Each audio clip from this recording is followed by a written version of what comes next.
It's only been a week since Matthew Marcus lost, and we're already seeing another strong Jeopardy player who has tournament champions potential. Stephen Webb first played on February 15th, the day after Valentine's Day, appropriate since I loved how competitive his first game was. Ken Jennings' instruction was, "Welcome to the show. Jeopardy yesterday almost ended in the dreaded tiebreaker scenario, as our champion Kendra Westerhouse had exactly twice the score as her nearest challenger heading into Final Jeopardy. She bet nothing, but she was also the only player who knew the correct response was Haley's Comet. She returns today as a 2-game Jeopardy champ to face Stephen and Jason." Since he mentioned it and because of how much Haley's Comet fascinates me, let's go over that game. The Final Jeopardy category was art and science. The question was, a craft that visited it was named for Giotto, based on the story that 680 years earlier, the painter depicted it as the Star of Bethlehem. The answer was Haley's Comet. Kendra was the only one to answer correctly, as Ken mentioned.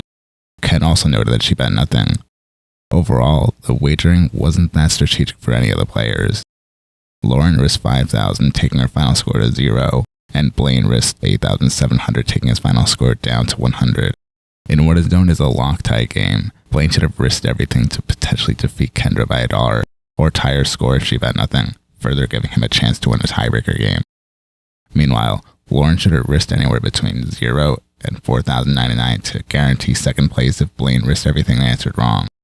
As for Kendra, risking nothing was the safer bet since she wasn't confident in the category. In a lock-tie game, the players bet either 0 or $1, and I don't blame them no matter what direction they go. The only exception to betting 0 or $1 I could think of is Marina Neal in the first game of the Tournament of Champions, where she defeated Ryan Long. That's it for the betting strategy. Now let's get into the game. Stephen got the first daily double. He made it a true daily double, got it right, and went to $4,000. Stephen was in a streak of right answers, and he ran the ACC school history category. One of Canada's rarest stamps, the 1851 12-pence black, features a youthful portrait of her. The answer was Queen Victoria. I always have to include Canadian questions. Jason was a union actor and is part of SAG-AFTRA, which is reminiscent of Ray Lalonde being a scenic artist. Kendra's anecdote was that she's double-jointed, and she demonstrated it for us. All right, back to Kendra's face. How did Ken or the other contestants or anyone in the audience not, how do they not sigh or groan in pain or anything? Jason ended the first round winning $6,400. Stephen was in second place at $5,600, and Kendra was in third place at $2,800. Two of the Double Jeopardy categories were crafts and love. They should have switched it to give a nod to H.P. Lovecraft. Love crafts. Oh, I see. They were going for love conquers all.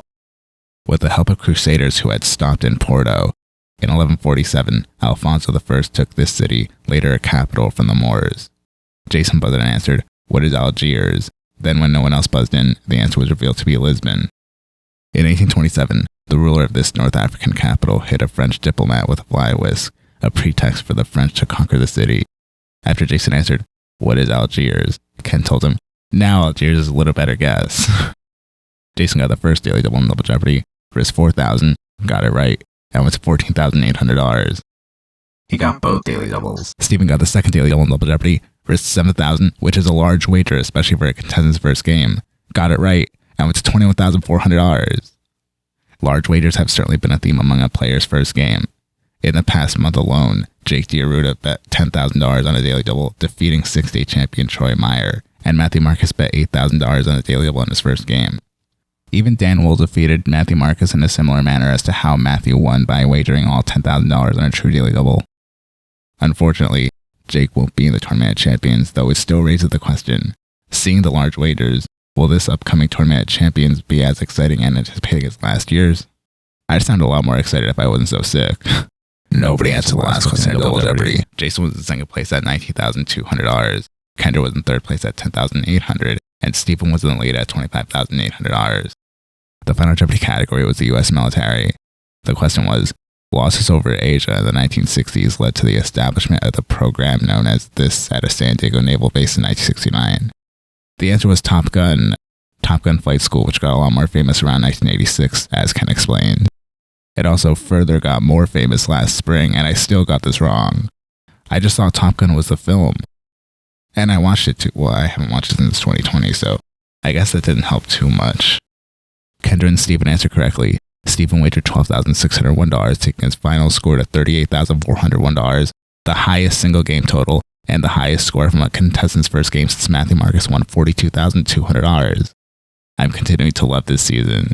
Can Stephen pull off another big payday tomorrow? And as always, thank you for watching.